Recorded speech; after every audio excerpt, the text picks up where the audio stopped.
Salut les amis et bienvenue sur la chaîne. C'est votre ami et expert pêcheur, ici pour vous livrer le bulletin que vous attendez tous. Aujourd'hui, on analyse en détail la semaine du 1er au 7 décembre 2025. Et laissez-moi vous dire, les amis, que cette première semaine de décembre s'annonce absolument fascinante. Pourquoi? Parce que nous allons avoir une pleine lune, des changements de température drastiques et des poissons qui, croyez-moi, vont réagir de manière très prévisible si on sait lire les signes. On a une semaine de pur défi hivernal qui s'en vient, une semaine qui va séparer les pêcheurs du dimanche de ceux qui, comme nous, savent s'adapter. Alors, préparez vos brimbales, vos leurres et un bon thermos de café, car je vous promets qu'à la fin de cette vidéo, vous saurez exactement où aller, quoi utiliser et quand lancer votre ligne pour avoir du succès. Restez bien jusqu'au bout, car le pronostic jour par jour va être crucial. Pour cette semaine, concentrons-nous sur deux espèces reines de la pêche sur glace au Québec, qui seront particulièrement actives, le doré et le brochet. Ce sont des prédateurs et le froid ne les arrête pas, bien au contraire. Commençons par le grand prédateur de nos eaux, le brochet. En ce début d'hiver, avec la glace qui est maintenant bien installée, le brochet devient un peu plus léthargique, mais il doit continuer de s'alimenter pour passer la saison froide. Il ne va pas chasser frénétiquement comme au printemps, il va plutôt économiser son énergie. Où le chercher? Oubliez les baies peu profondes où il se tenait en été. Il va descendre. Cherchez-le près des structures sous-marines, les cassures, les tombants, là où la profondeur passe de 4 à 6 mètres ou de 6 à 8 mètres. Il aime se poster en embuscade près de ces zones, attendant qu'une perche chaude ou un autre petit poisson passe à sa portée. Un bon sonar est votre meilleur ami pour repérer ces structures. Sur quoi le pêcher? La patience est la clé. La technique la plus efficace reste la brimbale, équipée d'un gros méné mort comme appât. Placez votre offrande à environ 30 à 50 cm du fond. L'idée n'est pas de l'agiter constamment. Le brochet est attiré par une proie facile. Une autre petite astuce. Les amis, utilisez un bas de ligne en acier ou en fluorocarbone de gros diamètre. Les dents du brochet, même en hiver, sont de vrais rasoirs. N'hésitez pas à installer plusieurs brimbales à différentes profondeurs le long d'une structure pour maximiser vos chances.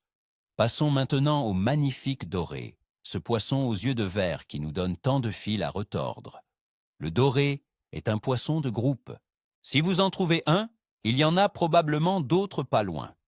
En début de hiver, il est très actif, surtout lors des changements de luminosité. Où le chercher?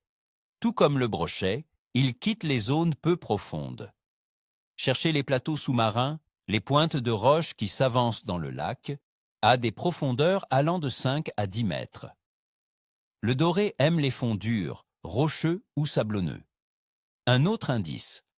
Si vous voyez des bancs de méné sur votre sonar, les dorés ne sont jamais très loin. Sur quoi le pêcher? Le doré est plus actif que le brochet. Il va donc répondre à des présentations un peu plus dynamiques. La dandinette, ou jigging en anglais, est la technique reine. Utilisez une petite cuillère à dandiner, de couleur argentée ou dorée par temps ensoleillé, et plus colorée comme orange ou chartreuse par temps couvert. Garnissez l'hameçon d'un petit méné vivant ou d'une tête de méné. L'action est simple. Laissez descendre votre leurre au fond, puis remontez-le d'un coup sec de 30 à 40 cm et laissez-le redescendre en contrôlant la ligne. La plupart des touches surviennent à la descente. Soyez très attentifs. Mon conseil d'expert. Les meilleures périodes pour le doré seront tôt le matin, de l'aube jusqu'à environ 9 heures, et en fin de journée, de 16 heures jusqu'à la tombée de la nuit. Maintenant, les amis, parlons du pourquoi. Pourquoi ces poissons vont-ils se comporter ainsi? Analysons les conditions générales que j'ai trouvées pour la semaine. La météo sera le facteur numéro 1. La semaine commence avec des températures relativement douces pour la saison, autour de -1 à -2 degrés. Mais attention, Une chute drastique est prévue en milieu de semaine, avec des températures qui plongeront jusqu'à moins 25 degrés. C'est énorme. Cette chute de température sera accompagnée d'un vent du nord. La pression atmosphérique, quant à elle, sera instable en début de semaine avec les faibles chutes de neige, puis elle va grimper en flèche pour devenir très haute et stable avec l'arrivée du froid polaire. Ces conditions de haute pression combinées à un froid intense ont tendance à clouer le bec aux poissons. La température de l'eau, elle, ne bouge presque pas. Sous la glace, elle est stable, généralement autour de 2 à 4 degrés Celsius. C'est un refuge pour les poissons. C'est la pression atmosphérique qui les affecte le plus. La phase de la Lune est le deuxième facteur clé.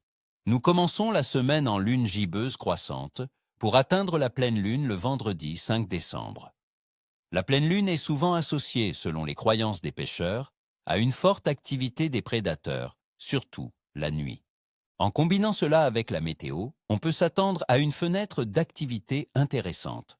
L'activité biologique générale des poissons est celle du début d'hiver. Leur métabolisme ralentit, ils se nourrissent moins souvent, mais saisissent les opportunités. Les prédateurs comme le brochet et le doré profitent des bancs de poissons fourrage qui se regroupent et sont affaiblis par le froid. Alors, concrètement, à quoi s'attendre jour par jour? Voici le plan de match détaillé, les amis. Le lundi 1er décembre, je qualifie cette journée de moyenne. La température sera autour de moins 2 degrés, avec un ciel nuageux et une possibilité de faibles averses de neige. La pression atmosphérique sera plutôt basse et instable. Ce n'est pas mauvais pour le doré qui aime ces conditions. Concentrez-vous sur les périodes de faible luminosité, matin et soir. Le brochet, lui, sera probablement peu actif. Le mardi 2 décembre, une journée moyenne également.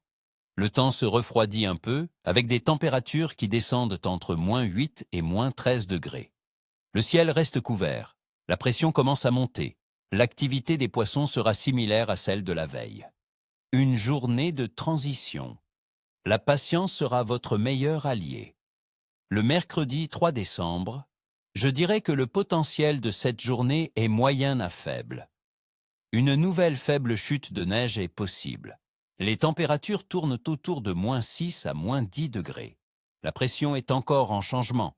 Les poissons risquent d'être un peu désorientés. Il faudra travailler fort pour déclencher les touches. Essayez de plus petites présentations. Le jeudi 4 décembre, attention, ça se corse. Je qualifie cette journée de difficile. C'est le début de la chute de température. Le mercure plonge radicalement pour atteindre jusqu'à moins 25 degrés la nuit. Le vent du nord se lève. La pression atmosphérique grimpe en flèche. Ces conditions de choc rendent le poisson très inactif. Le moral des pêcheurs risque d'être plus bas que la température. C'est une journée pour rester au chaud si vous le pouvez. Le vendredi 5 décembre, c'est la journée surprise. Je la note comme capricieuse mais potentiellement excellente. Pourquoi? Nous avons des conditions extrêmes, un froid polaire avec des températures entre moins 12 et moins 25 degrés et une pression très haute et stable. Normalement, c'est très mauvais. Mais c'est la pleine lune. La pleine lune peut déclencher une courte mais intense période d'alimentation, surtout pour les gros prédateurs. Si vous êtes courageux et bien habillé, tentez votre chance aux heures de lever et de coucher de la lune. Vous pourriez avoir la surprise de votre vie.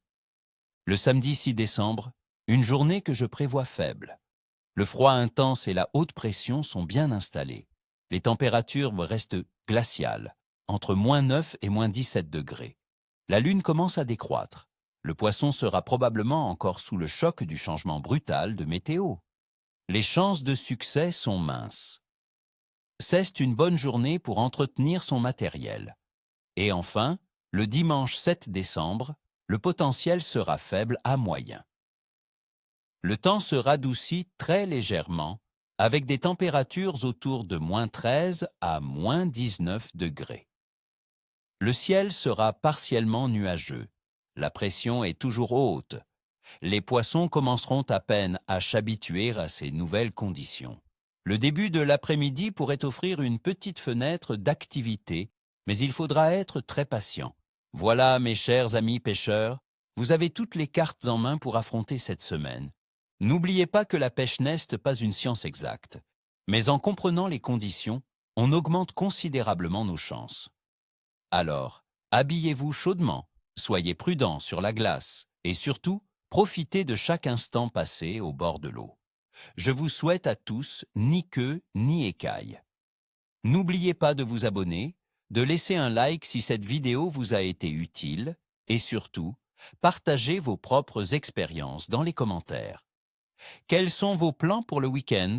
Avez-vous déjà fait de belles prises dans des conditions similaires? J'ai hâte de vous lire. À la prochaine!